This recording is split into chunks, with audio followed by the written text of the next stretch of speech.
Doamnelor și domnilor, bine v-am regăsit! Suntem în satul Tânătari de raionul Căușeni, localitate aflată la o distanță de 21 de kilometri de orașul Bender sau Tighina și la 31 de kilometri de Tiraspol, centru separatist al acestei regiuni.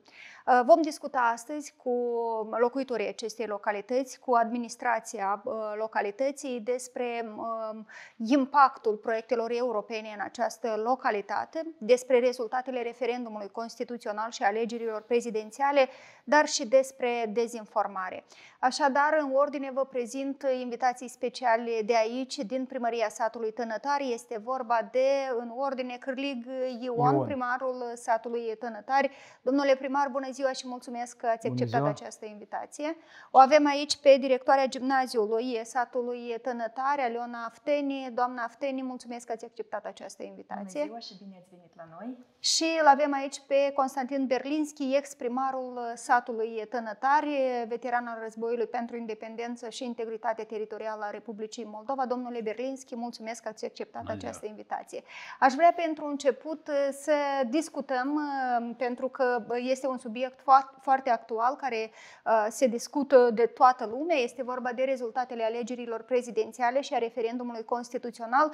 Iată că, domnule primar, în satul Tânătari, în jur de 60% dintre locuitorii acestei localități au votat pentru integrarea europeană a Republicii Moldova, iar în urma turului 2 de scrutin, 73% dintre locuitorii acestei localități au votat pentru actuala președintă, cea care a câștigat alegerile, Maia Sandu. Spuneți-ne, vă rog, domnule primar, cum vedeți aceste alegeri? V-ați așteptat ca oamenii să voteze masiv pro-european? Este regretabil faptul că eu m-am așteptat la un scor de 90% pentru Uniunea Europeană și 10% doar cei care încă nu s-au decis. Dar cu regret și din păcate, deci satul Tânătari a dat niște rezultate negative, așa spun eu, la etapa actuală, deoarece, într-adevăr, deci a avut o mare influență și unele manipulări ale locuitorii satului Tânătari, inclusiv și deci au fost mituiți prin diferite metode ilegale. Adică ziceți că nu sunteți mulțumit de acest vot, de acest scor de 60% pentru integrarea Republicii Moldova la UE. V-ați așteptat la mai mult? Da, eu m-am așteptat la mai mult. Totodată a zis că oamenii au fost manipulați, au fost mituiți. Aveți date concrete? Da, sunt date concrete. Au fost apelați deci organele de drept, s-au luat măsurile respective. Deci se efectuează ancheta preliminară, se expediază material la Centrul Național Anticorupție, care deja au să expune supra legalității și temeniciei activității, deci grupurilor respective care au fost în localitate. Adică avem și în satul Tânătari, nu știu, reprezentanții ai grupării criminale Șor, partidelor politice care au încercat să câștige aceste alegeri prin fraudare? Cu regret și din păcate, da. Și avem anumite, o să ne oprim un pic aici pentru că ați făcut niște declarații și vreau să ne clarificăm cu ele. Avem niște date concrete, cam câți cetățeni din sat au fost mituiți? Deci, analizând situația și ca primar, discutând cu fiecare persoană de la casă la casă, deci pe diverse probleme, cât probleme sociale, cât probleme personale, cât probleme de ordin economic, cât și politic. Deci am constatat că unele persoane au declarat că, da, într-adevăr, au fost la dânsele, au fost deci, solicitați de alte persoane ca dânsii să iei, să voteze deci Partidul Șor, să voteze pe Renato Osate, să voteze deci, pe Stoianoglu și nici de cum pe Maia Sandu. Și au recunoscut că au luat bani pentru asta? Au recunoscut că, într-adevăr, li s-a adus produse alimentare, o persoană deja. Deci astăzi a fost audiată de către inspectorul de sector, domnul Soroceanu Andrei, care au făcut autodenunțare prin care, de într-adevăr, dânsii au fost expediați în adresa dumneavoastră pe telefonul mobil 5.000 de ruble rusești. Adică oamenii din sat, înțelegem, doamna Afteni, că au fost supuși diferitor provocări în cadrul acestei campanii electorale, iar După scrutin, oamenii din sat conștientizează această greșeală și vin și îi denunță pe cei care au vrut să-i mituiască. Zice domnul primar că iată un cetățean al satului chiar a venit și a declarat la poliție că i s-a transferat 5.000 de ruble pe un card bancar. El nu este de acord cu asta, înțeleg dacă a denunțat și spuneți-ne care au fost provocările și dacă într-adevăr acest scor de 60% pentru referendum este unul realist sau putea fi mai mare. Vreau să vin cu opinia că noi ca instituție care ne aflăm pe teritoriul satului Tănătari mereu facem astfel de activități care să susținem comunitatea Tănătari. Astfel, noi ne-am îngrijit de părinții, copiii cărora învață la noi în școală, ei fiind alegătorii acestui scrutin. Probabil despre cazurile care spune domnul primar nu sunt dintre părinții, sunt o generație de oameni mai în vârstă, mai în etate. Eu sunt ferm convinsă că aceste 60% care au votat pentru Uniunea Europeană anume sunt în categoria părinților 35-45 de ani, care zilnic își trimit copiii la școală și ei, prin cultivarea valorilor, prin tradiții și obiceiuri, vin acasă și promovează cumva în rândul familiei această integrare europeană, scopul integrării europene. Și eu sper că o nouă generație care vine și merge acasă cu mesajul, la scrutinul următor vom avea o îmbunătățire și noi vom satisface așteptările administrației publice locale. Deci noi sprijinim prin ori opționale, cum ar fi educația prin film, educație sensibilă la gen, în cadrul instituției, ca generația nouă să aibă o ghidare democratică și un scop de a susține Uniunea Europeană. Spuneți-ne, satul Tănătari este printre puținele localități din raionul Căușeni în care președinta pro-europeană, și vorbesc aici de Maia Sandu, a obținut un scor de peste 70% din voturi. Acest fapt cui se datorează? Acest fapt se datorează cumva tuturor neamurilor și rădăcinilor care vin să cultiveze acesta. Deci, în spațiul satului Tănătari este cumva acest patriotism venit din străbuni. Pe mine străbunii m-au educat în felul patriotismului, pe domn primar și pe alte familii. Deci sunt generații de familii, de rude, de neamuri, care au acest simt valoric civic înnăscut și care se menține pe parcurs de decenii. Aceasta este părerea mea. Înțeleg că un efect, domnule Berlinski, a acestui vot, dacă tot discutăm de rezultatele scrutinului, îl are și faptul că o bună parte dintre cetățenii satului Tănătari, și vorbesc de cel puțin 300 de bărbați ai acestei localități, au luptat în războiul pentru independența și integritatea teritorială a Republicii Moldova. Ei știu de ce este în stare agresorul, și mă refer aici la Federația Rusă, astfel încât știu, atunci când e vorba de geopolitică, de orientarea geopolitică a țării, ei sunt convinși că nu doar spre est trebuie să meargă țara, dar spre vest. Spuneți-ne, este un efect al acestui vot și acest lucru că oamenii știu ce înseamnă război, oamenii știu de ce este în stare Federația Rusă în cazul în care câștigă sau vine la putere un președinte pro-rus? Într-adevăr, aveți dreptate. În 1992 am luptat, peste 300 de participanți au fost la războiul din Transnistria, care, bucurător faptul că n-am avut niciun băiat care a decedat pe război, dar totuși au simțit fiecare frica de război și am apărat integritatea și viitorul copiilor noștri. Integritatea țării, să fim liberi, să avem o democrație acasă, să putem exprima corect și viitorul nostru este numai înspre Uniunea Europeană. Dar ce ne-a dat nouă Uniunea Europeană? Pentru că dumneavoastră aveți 2 mandate de primar în spate, în această localitate. Ce ne-a oferit? Ce ne oferă Uniunea Europeană? A adus vreo contribuție în această localitate? Cu aportul Uniunii Europene să repară grădinițele, să reparat, am schimbat la Gimnaziul Pantelimon Erhan, s-au schimbat ferestrele, s-a făcut încălzire, drumuri se fac, iluminarea în sat s-a făcut la 70%, tot cu ajutorul Uniunii Europene. Drumuri care, într-adevăr, până în zilele de azi, mult timp nu s-a făcut, dar acum chiar am mers pe drumul Salcuța-Taraclia, un drum foarte bun să faci, care să ducem Da, partea sudică. aș vrea să vă întreb acum de când au pornit aceste proiecte, pentru că vrem să înțelegem aceste proiecte susținute de Uniunea Europeană. Ele au început acum 2-3 ani sau ele au început și pe vremea când erați dumneavoastră primar? Și să ne spuneți cam de când au venit primele proiecte în sat? Au început și pe atunci, dar erau într-o măsură mai strânsă, mai puțin. Acum sunt finanțări mai bogate și sperăm că Vă amintiți să primul facem proiect Europa european acasă. care a venit în sat? Vă amintiți în ce an ați atras primul proiect? Primul proiect l-am atras anume cu Biroul de Reintegrare, care e finanțat de Uniunea Europeană, cu iluminarea stradală, pentru că nu era niciun bec în Tănătare. Și asta în ce an a fost? Nu mai țin minte. Adică cel puțin de 5, de 10 ani are Da, satul? undeva 8-9 ani. De 8-9 ani. Domnule primar, vreau să vă întreb acum, dacă tot discutăm despre proiecte europene și cum au votat cetățenii din satul Tănătare la acest scrutin electoral.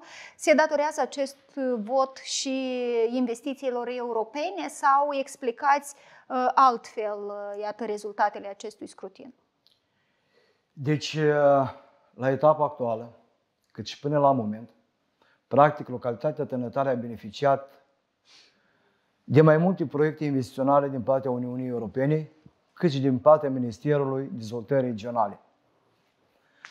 Și anume, deci, cu banii Uniunii Europene s-a efectuat stadionul de mini-fotbal, s-a construit în localitatea sa Tănătare. Deci s-a efectuat blocul sanitar, s-a făcut blocul sanitar la gimnaziul Pantelimon Ierhan, iarăși din banii Uniunii Europene. Deci la etapa actuală, Primăria Tănătare a depus documentele și a câștigat proiectul cu privire la canalizația satului Tănătare de 12 milioane și 274.000 de lei, care este deci, în curs de derulare și așteptăm semnarea contractului și cu transferarea banilor pe contul Primăriei Tănătare. Deci dacă analizăm situația într-adevăr în fapt, din momentul când doamna Maia Sandu a devenit președintele Republicii Moldova, practic Republica Moldova a început a beneficia de mai multiple donații europene, anume sus financiare, pentru dezvoltarea infrastructurii locale a tuturor localităților.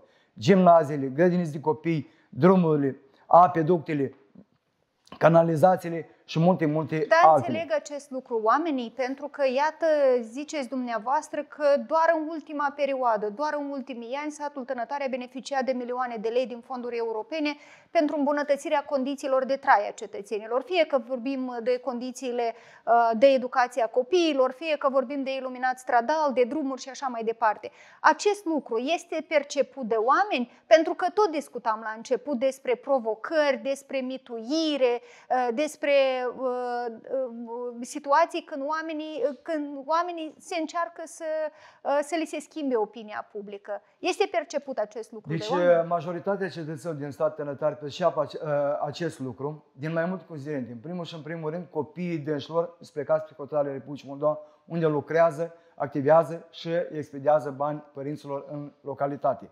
Asta este prima la mână. A doilea la mână. Deci însă cetățenii destul de bine văd și analizează situația când adevăr în teritoriul s-a schimbat radical și datorită cui? Datorită banilor europene. Toate obiectele care au fost implementate din banii Uniunii Europene sunt marcate cu tablițe speciale prin care se indică faptul precum că donația Uniunii Europene, banii respectivi. Și fiecare cetățean când trece pe la obiectul respectiv citește că într-adevăr deci obiectul a fost construit din banii Uniunii Europene.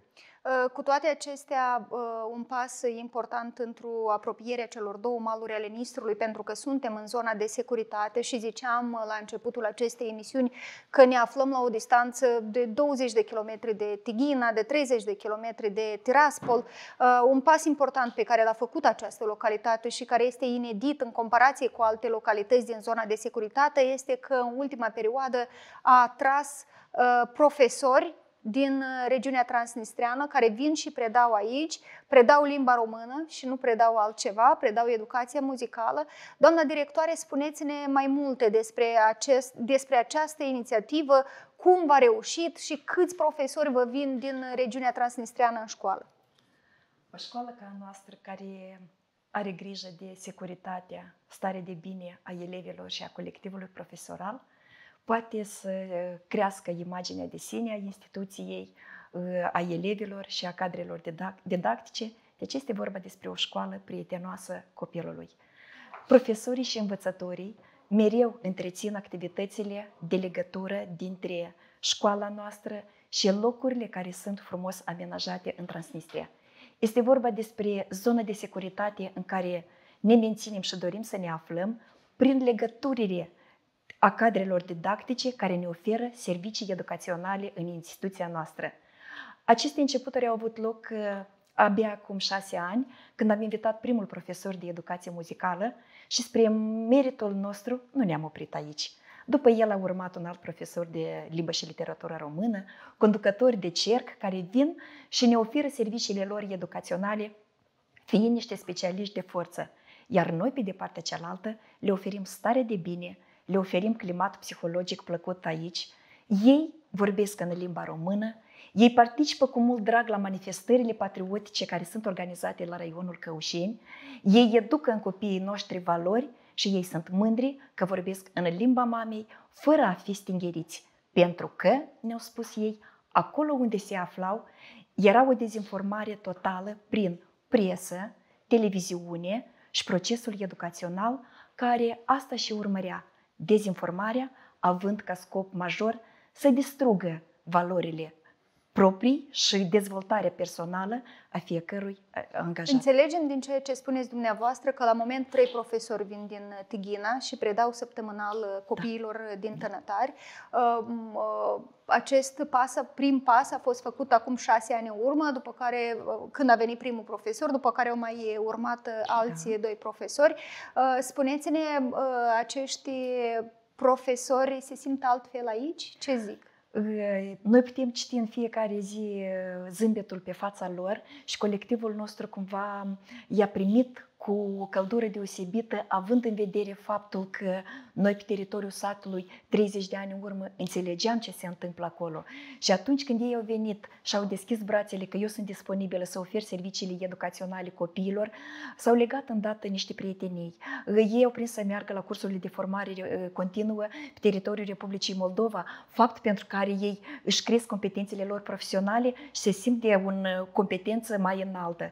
Ei merg cu copiii în excursii în Tighina, organizând aceste excursii, deci vrem să menționăm faptul că abia acum 2 ani și colectivul profesoral a mers în excursie la Tighina cu scop de informare și colectivii de elevi al claselor a 4-a, a 5-a, a 6-a, a 7-a au mers în Transnistria, la cetatea Tighina, excursie pe râul Nistru, pentru a afla și a vizita aceste locuri frumoase care până acum, să recunoaștem, că am avut o barieră. Deci problemele și obstacolele de care le menționam mai sus, ele au persistat. Doar că prin această colaborare cumva ne vine mesajul în colectiv că haideți să vedeți și la noi cum e, adică un teritoriu comun, dar undeva nu am avut o trecere liberă. Înțeleg că acești profesori au cetățenia Republicii Moldova, dețin pașapoarte moldovenești, votează? Da. Și s-au expus, ne-au întrebat unde este locul de vot, au venit, ne-au întrebat unde poate să-și exprime, pentru că chiar așa a fost, la Varnița este rândul prea mare și le-am oferit adresa de centrul sportiv de la Căușeni și au mers și au votat cu toată certitudinea, pun mâna pe inimă și zic aceste cadre. Deja nu știm opțiunile pentru ce au votat, dar având în vedere... E clar că dacă au fost la întâlnire cu Maia Sandu, chiar ei au fost la întâlnirile cu Maia Sandu, personal, deci suntem niște grupșari care mergem deseori la întâlniri. Deci anume ei susțin pentru că ei sunt dornici de astfel de activități. Domnule Berlinski, credeți, pentru că iată din 1992 încoace în partea cealaltă de Nistru sau în regiunea transnistreană a crescut o generație de oameni, o generație care în școală li s-a infiltrat niște valori greșite, care au fost învățați pe de o parte că în partea dreapta Nistrului sunt dușmanii lor, Credeți că este posibil, inclusiv prin astfel de inițiative venite din partea școlii, să apropiem cândva cele două maluri ale Nistrului și ce se întâmplă la moment? Mergeți în Tighina, nu mergeți? Cum vă simțiți în această regiune? Mergem în Tighina, sperăm că totuși în viitor, totuși aceste două maluri ale Nistrului să fie împreună. Acolo se cultivă într-adevăr o altă politică și educațională și în școală și între populație, dar totuși oamenii trăiesc și la Tighina cu speranță, cândva să fie mai bine. Și înțelegem inclusiv prin prezența la vot a cetățenilor din regiunea transnistreană, prin rezultatele referendumului, înțelegem că o bună parte dintre cetățenii din regiunea transnistreană votează pro-european. Da. Mulți cetățeni transnistrii sau nistreană, așa o numim, au pașapoarte și buletine moldovenești. Ei speră și că odată și odată ar să fie bine.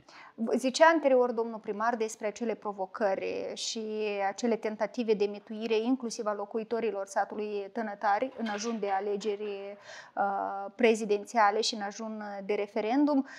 Aceste tentative credeți că au venit inclusiv prin regiunea transnistreană sau e vorba de grupările criminale și de partidele create pe teritoriul Republicii Moldova?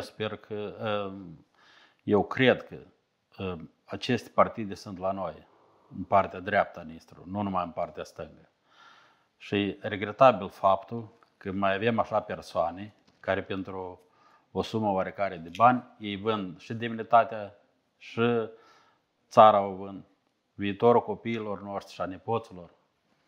Credeți că, iată, acel război din 1992 este decisiv și a fost cumva decisiv pentru oamenii din satul Tănătari în ajun de alegeri? Și nu vorbim aici doar de alegerile prezidențiale, dar înțeleg că satul Tănătari câteva scrutine la rând votează pentru partidele de dreapta, partidele pro-europene. Credeți că anume acel război a stat la baza schimbării opiniei oamenilor? Oamenii știu ce înseamnă Federația Rusă și de asta nu vor și votează pentru partidele pro-europene? Este un factor și că au fost mulți participanți la război, dar totuși sătenii satului Tănătari ei sunt mai pro-europeni, mai patrioți ai țării acestea. Câți veterani aveți în sat? Acum sunt în jur la 200. La 200 de veterani. Am văzut veteranii războiului de pe Nistru, în ajun de alegeri au făcut un tur al raionului cu drapelele Republicii Moldova și a Uniunii Europene. Au participat și locuitorii și veteranii. Am participat și noi. Asta demonstrează ce? Am demonstrat că într-adevăr suntem o putere, o forță și suntem demni ca să apărăm bucățica asta de pământ, țara Republica Moldova. Exista pericol, domnule primar, în ajun de acest referendum și în ajun de aceste prezidențiale, ca să fie știrbită democrația? Exista pericol ca să ne fure votul? Deci acest pericol, practic, nu numai la noi în localitate, el a existat și există deci, permanent în toate localitățile Republicii Moldova. Eu aș destul de bine, deci partidele politice care au dorit și doresc cu orice preț de stabilizarea în Republica Moldova, cu banii din Federația Rusă, au făcut tot posibil de imposibil, în primul rând, scurupă alegătorii, să-i diminueze, să le aducă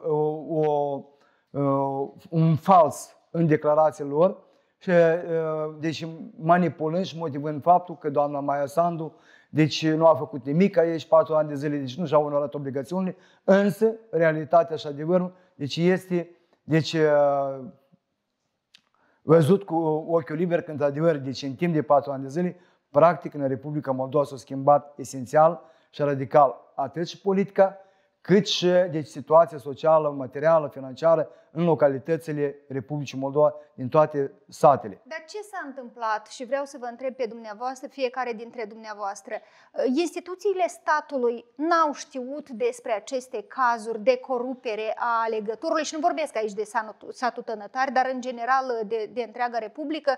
Nu a știut poliția, Serviciul de Informație și Securitate despre aceste cazuri scoase la iveală de jurnaliști? Și cum credeți? Asemenea intervenții din partea grupărilor criminale au fost și la locale? S-a încercat și alegerile locale să fie fraudate exact prin intermediul acelorași scheme? Alegerile locale, deci, au o altă nuanță, deci este o altă viziune. Se votează nu partidul politic, dar se votează persoana în cauză. Dar la alegeri parlamentare, prezidențiale, fără doar și poate, se votează deci partidele care participă în scrutinul respectiv. Deci, organele de drept fără doar și poate au cunoscut și cunosc destul de bine, știu că securitatea statului a lucrat și lucrează. Deci, nu de mult s-a defăimat o persoană din Armata Națională, general, care lucra cu securitatea. Deci, da, vorbiți de președintele statului major, domnul Gorgan. Întocmai. Deci s-a depistat și dacă la așa o înălțime, la așa vârf, există așa persoane, spunem sincer că în toate organele de poliție, în organele de drept, deci există persoane care au viziunea sa personală de mai multe considerente, nu numai din considerent politic, dar și trădează personal, interesele statului. Fără doar și paste.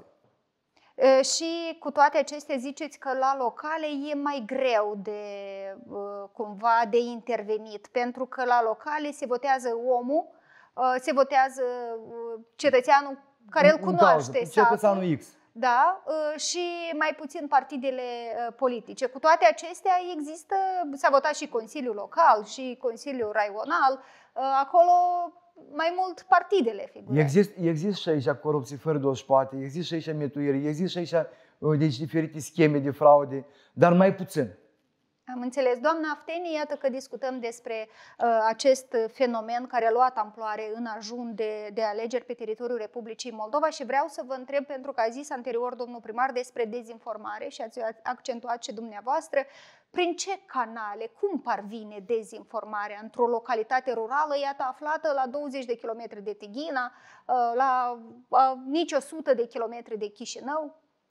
Ne dăm foarte bine seama că de la microfoane și diferite emisiuni se spune că în Moldova cumătrismul încă nu s-a rupt. Deci, iată, la nivel de localitate rurală sunt de părerea că informarea are loc mai mult din gură în gură și din om în om. Cunoaștem cumva, domn primar nu o să ne dea voie să mințim, că străzi întregi, cumva cum se face informarea și această dezinformare, strada întreagă votează același traseu. Deci reiese faptul că pe viitor trebuie să ne punem angajamentul să informăm pozitiv și democratic cetățenii prin anumite surse. Postări pe paginile pe Facebook, așa cum a făcut domnul primar, vizite la domiciliu și informarea cu termeni și cu argumente convingătoare ca să anticipăm aceste lucruri și pe la alegerile prezidențiale, parlamentare care iată se apropie, greșeala pe care am făcut-o noi toți ca stat, ca țară, să o reparăm, iată, prin aceste lucruri. Iată, spuneți un lucru foarte important, o chestiune care nu se analizează și de care nu se vorbește, este dezinformarea din gură în gură. La noi, la nivel de țară, domnilor, știți foarte bine, se vorbește foarte mult de dezinformarea care vine prin rețelele sociale, TikTok, Telegram, Facebook, Instagram și toate rețelele sociale. S-a vorbit foarte mult despre dezinformarea care parvine prin intermediul mass mediei și știți foarte bine că au fost închise acele canale de televiziune care promovau o politică străină, o politică a statului străin, dezinformare prin radio, dar ziceți dumneavoastră un fenomen despre care nu se discută este această dezinformare din ușă în ușă. Oameni concreți, care vin și bat la poartă și încearcă să îți toarne niște minciuni. Cum combatem?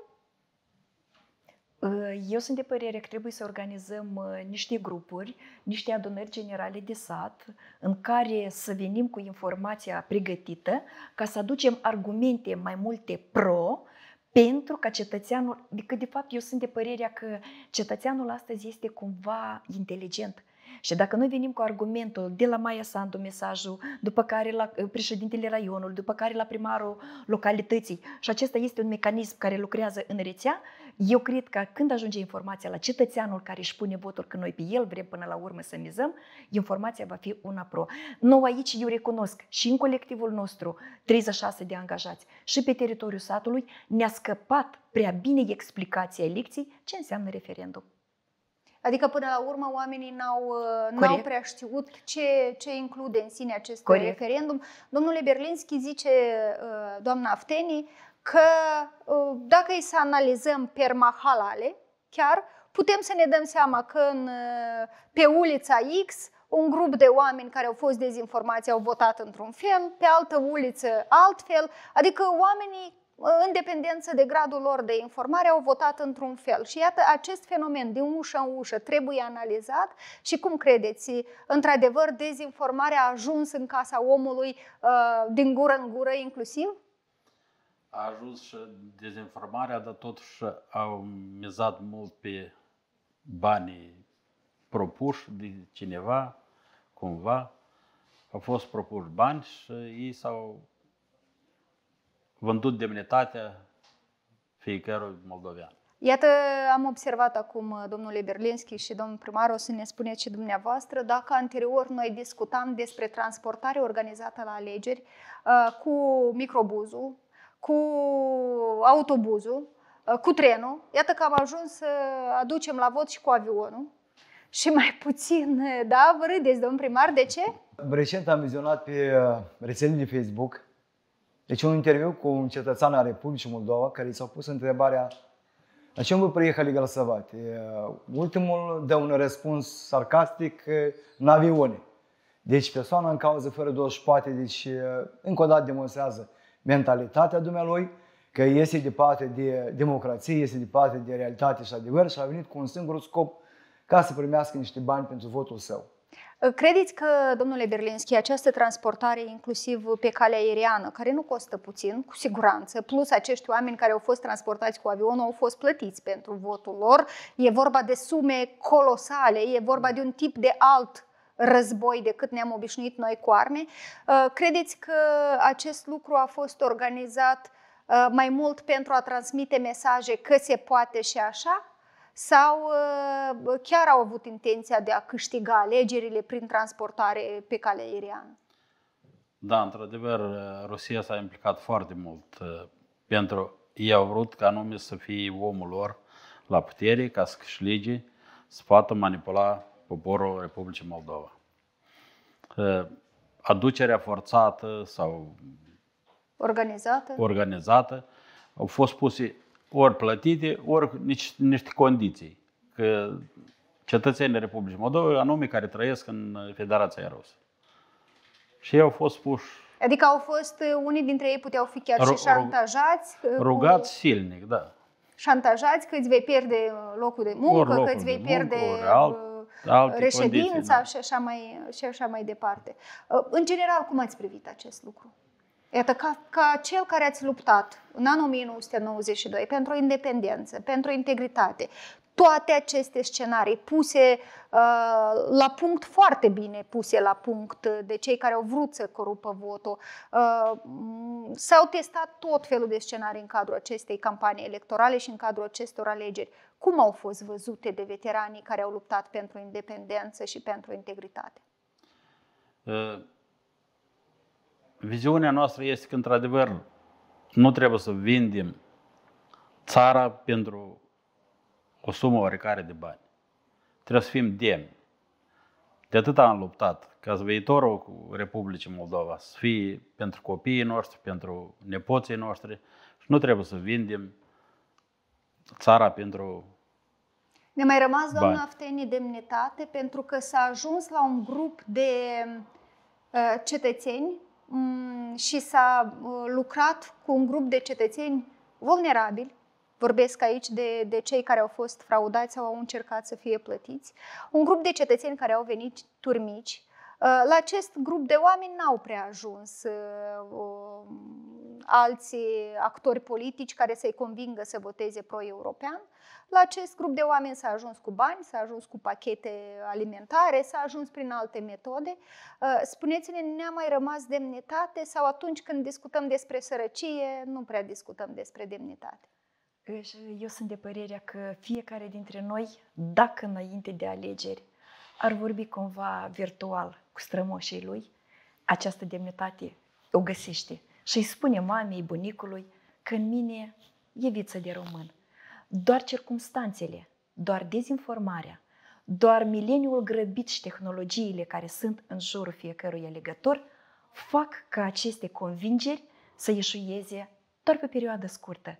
În general, mie îmi pare și sunt de părerea că cetățenii noștri, cei care locuiesc aici, sunt buni demnitari, sunt patrioți. Nu în zadar s-au găsit cei 300 de bărbați 30 de ani în urmă și au mers. Și atunci era dezinformare. Și atunci era riscul de a ceda și de a călca în picioare demnitatea fiecăruia. Dar noi ne-am păstrat-o. Deci, eu sunt de părerea că cei care vin și ispitesc și creează aceste obstacole, nimeresc peste persoane mai puțin pregătite pentru viață, mai puțin informate constructiv. De aia ne eșuează acest procent la care tindem toți de 90, de 80. Ispitele sunt prea mari, sumele de bani sunt convingătoare și atrăgătoare, dar pentru viitor ne propunem aceste obstacole să le diminuăm și eu credem că vom avea succese. Dar cu ce sume de bani s-a jonglat? Cât au fost plătiți? Știe cineva? Iată, a zis domnule primar la început că a fost vorba de 5.000 de ruble. Cineva a denunțat la poliție. În general, cu ce sume s-a jonglat? Eu mi-aduc aminte anul 2019, când a fost votat prima dată președintele Republicii Moldova, doamna Maia Sandu. 20. Deci eu am fost ca reprezentantul pasului la aceste alegeri din satul Hagimus. Eram prezent pe loc când o persoană din stânga, din Bender sau Tiraspol, s-a apropiat de mine în limba rusă. Și v-a cerut bani. Tot voi plătit dengue. Zic, vă vedeți, da. L-am chemat la mine, am început a discuta. În momentul acesta, camera de luat vedere a luat secvența și a fost publicat pe pagina Facebook. Și până la urmă așa și n-am înțeles, dar după câte am înțeles, câte 500 de lei la acel moment, la etapa actuală, sume au ajuns mult mai fabuloase, mult mai mari. Merge vorba de la, dacă doamna Mocanu, deci au anunțat că dânsa au primit prin telefonul mobil, au fost expediate 5.000 de ruble rusești. Deci merge vorba de bani. Adică e vorba de bani foarte, mult mai mari, da, de 10 ori mai mari decât cu cât s-a vorbit în alegerile din anul 2020. Zicea doamna Afteni despre o chestie foarte importantă și anume dezinformare de la poartă la poartă. Dumneavoastră ați reușit să ajungeți la oameni? Deci, practic, sincer să spun, eu nu a fost casă care nu a fost vizitată de mine personal, știind destul de bine care este atitudinea și care este viziunea personală, discutând cu fiecare persoană. Am avut o deplină încredere și o susținere totală din partea păturilor. Deci, în etate, care cu regret din cauza imposibilității deplasării sănătății, deci n-au putut să deplaseze la secții de votare cu care am discutat și, într-adevăr, dânsii, analizând toată situația, ei erau mult mai bine informați, că stau permanent în fața televizorului și aud și văd destul de bine toată informația care li se aduce și cunosc și, într-adevăr, au votat foarte bine, să spunem așa, 95%, anume aceste pături care sunt în etate, cu regret. Avem persoane chiar de 60-70 de ani de zile care în anul 1992, când a fost conflictul armat pentru țara Republicii Moldova și trebuia să fie înrolat ca voluntar să-și apere țara, deci dânsul s-a ascuns după butoaie, în beci, a fost fugar, nu a dorit să vină și acum la etapa actuală tot el dorește să hotărască soarta viitorul copilul nostru, nepoților și a țării inclusiv. Ceea ce am discutat cu domnia sa, ultima a lăsat capul lăsat în jos și am spus că nu ești bărbat adevărat, ești o persoană care nu meriți să... A zis că ați mers din poartă în poartă, e vorba de promovarea referendumului, înțeleg aici? Deci e vorba, în primul rând, am discutat cu fiecare persoană. probleme personale, cât și problemele de interes național. Anume, referendumul, le-am explicat la oameni că unii spuneau că, iată, dacă iau să schimbi Constituția, legile Republicii Moldova n-au să funcționeze. Eu le-am lămurit, le-am explicat deja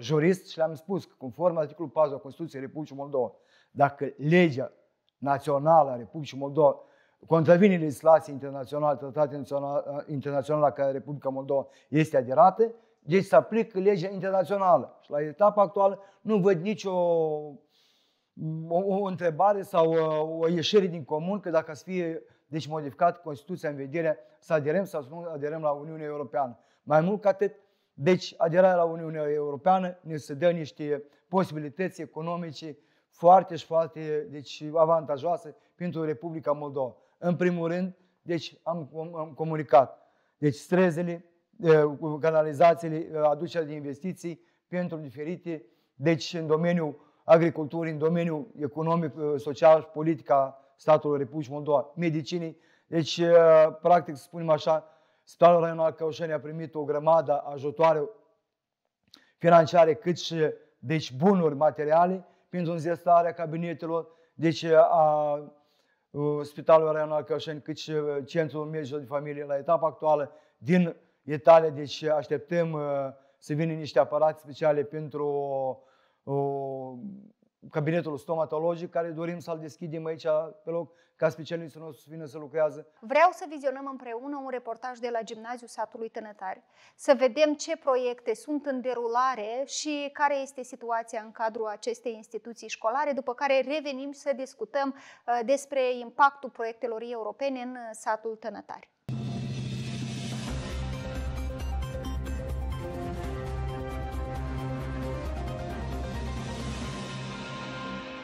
Peste 1.300.000 de lei au fost investiți în ultima perioadă în gimnaziul satului Tănătari, în construcția și amenajarea celor 6 blocuri sanitare.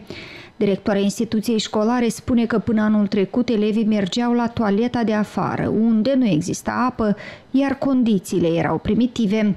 Datorită fondurilor europene, situația s-a schimbat. Acesta este blocul sanitar în care s-a investit 1.340.000 de Oficiul Național de Dezvoltare Regională Locală. Fetițele și băieții, mai mult pe asta ne-am pus accentul, să fie educație sensibilă la gen, se bucură deja de condiții sanitare igienice, nu afară, nu pe timp de iarnă, nu pe timp de ploaie și pe timp când bate vântul, dar în condiții prielnice, în condiții de protecție, în condiții de siguranță și igienice sanitare foarte înalte. Anul acesta, instituția a mai atras alți 200.000 de lei pentru modernizarea cantinei școlare. În jumătatea cealaltă a cantinei școlare avem o sală festivă care își dorește o reparație capitală, deoarece condițiile sunt deja dezastruoase, pereții le mai cade tencuiala, iar mediul în care dorim să propunem copiilor atractivitate, culoare, nu ne mai permit în condițiile în care suntem. Astfel, ne-am dorit foarte mult ca suma de 395.000 să cuprindă o reparație capitală de îmbunătățire, de întărire a pereților, durabilitatea podelelor, ca copilașii să-și permită să participe la activități extracurriculare, nu doar o dată în lună, dar mai des.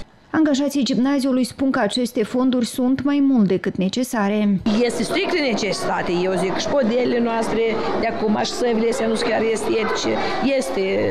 Sigur că este necesar o reparație, ca copiii se simtă mai bine, mai confortabil, simtă mai frumos. Este o necesitate de a renova, de a face să fie mai curat, mai îngrijit, mai plăcut pentru copilași. Foarte mult ne trebuie o reparație a cantinei, pentru că nu este și frig. Aici nu este atât să schimbe niște mese mai comode pentru copii, niște scăunele.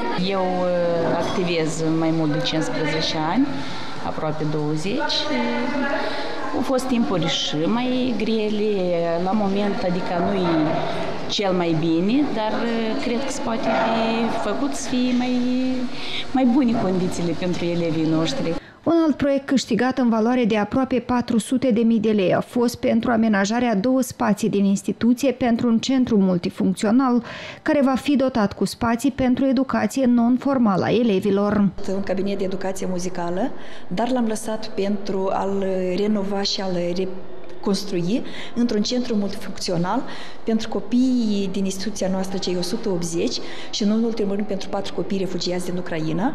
Ne propunem, în baza proiectului câștigat de la Asociația Obștească din Germania, în sumă de 10.000 de euro, să-l echipăm cu mobilier și echipamente IT în folosul copiilor, să-l amenajăm organigramic ca el să fie frumos și spațios pentru elevi, precum și spațiul de alături care va propune copiilor o zonă de odihnă amenajată frumos pentru elevii trepte gimnaziale. Vă reamintim că în gimnaziul satului Tănătari din raionul Căușeni își fac studiile 181 de elevi, dintre care 4 copii sunt refugiați din Ucraina.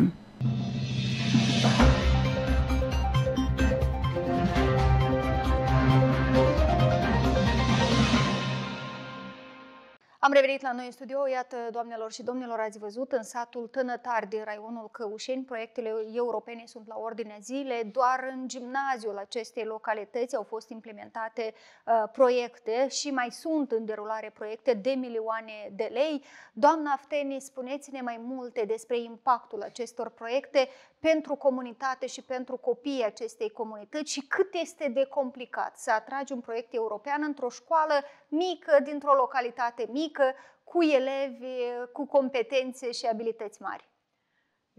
Suntem plăcut surprinși că ați atins acest subiect. El este unul drag sufletului nostru, pentru că dacă să luăm ceva 5-6 ani în urmă, eram cumva sub mânuța maicii administrației publice locale, fiindcă doar comunitățile mari aveau parte de aceste proiecte. Acum suntem la cârmă mai mulți manageri, poate și primarul, și directorul de grădiniță, și directorul de școală, ca să ne implicăm în aceste proiecte.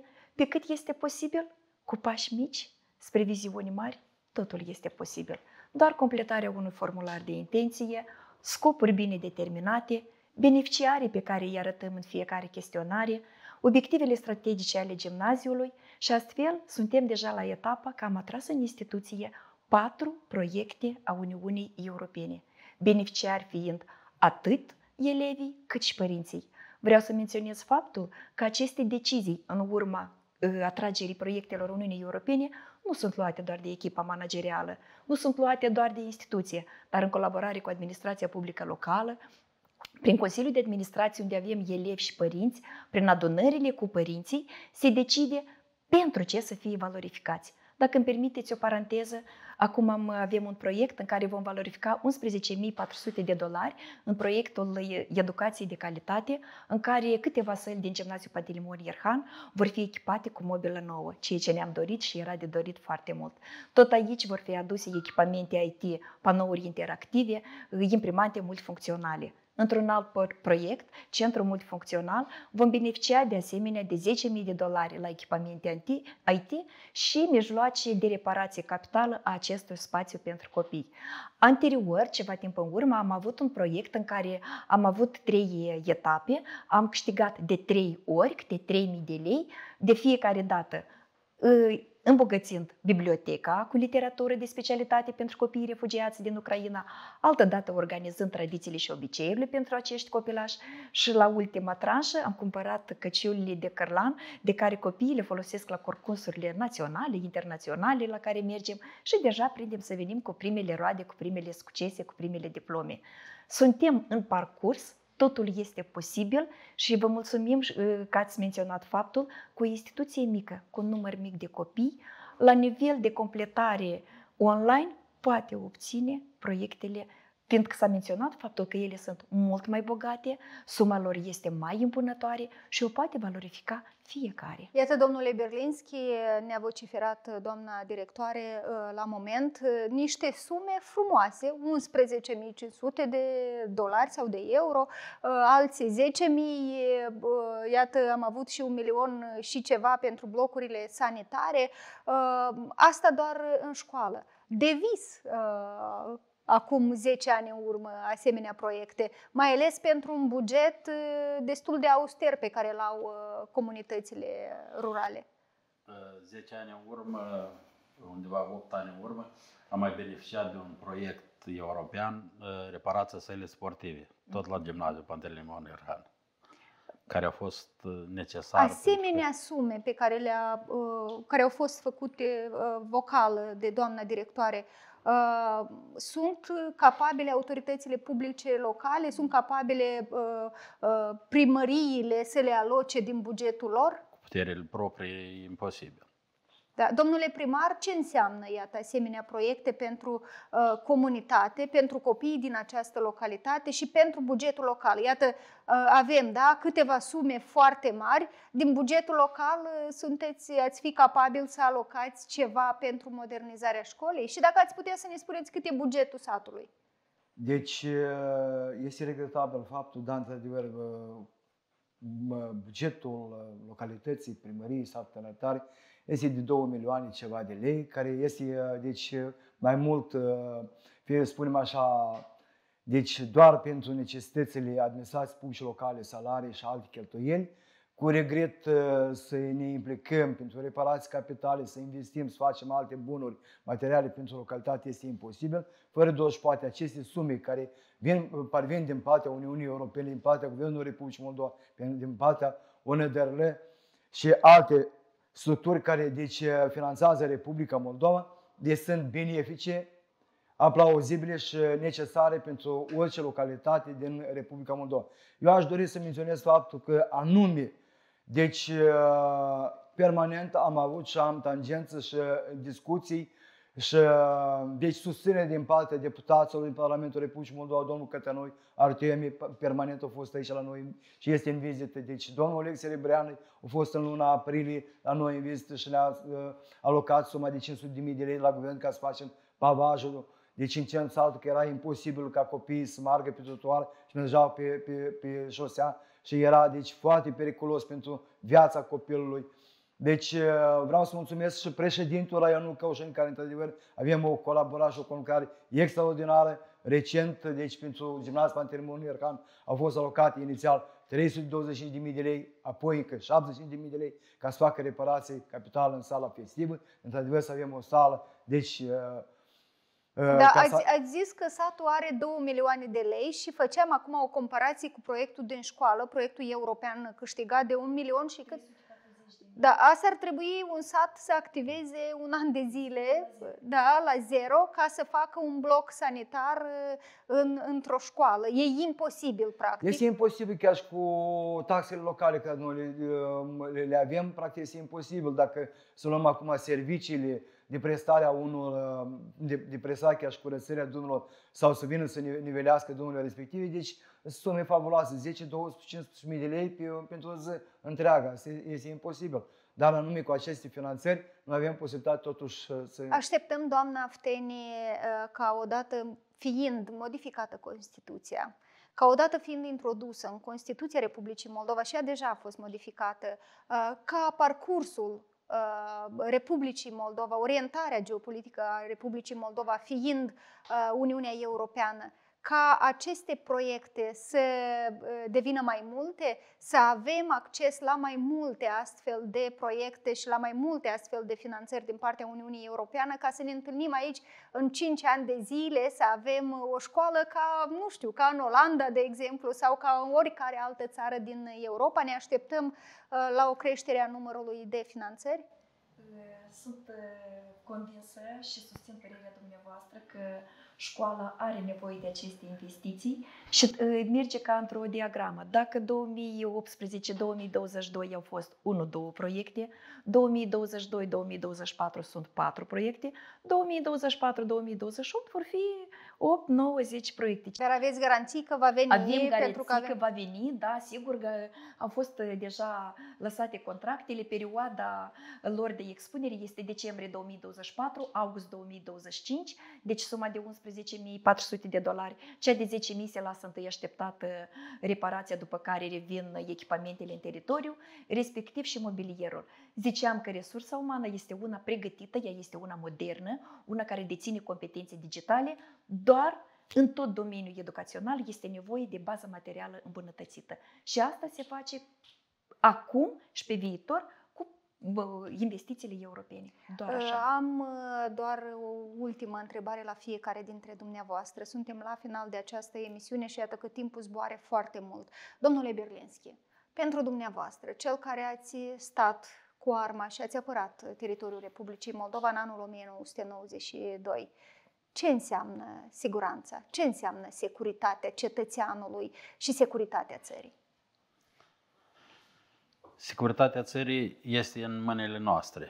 Eu aș vrea să dau tuturor moldovenilor un exemplu cum au votat găgăușii pentru persoana lor.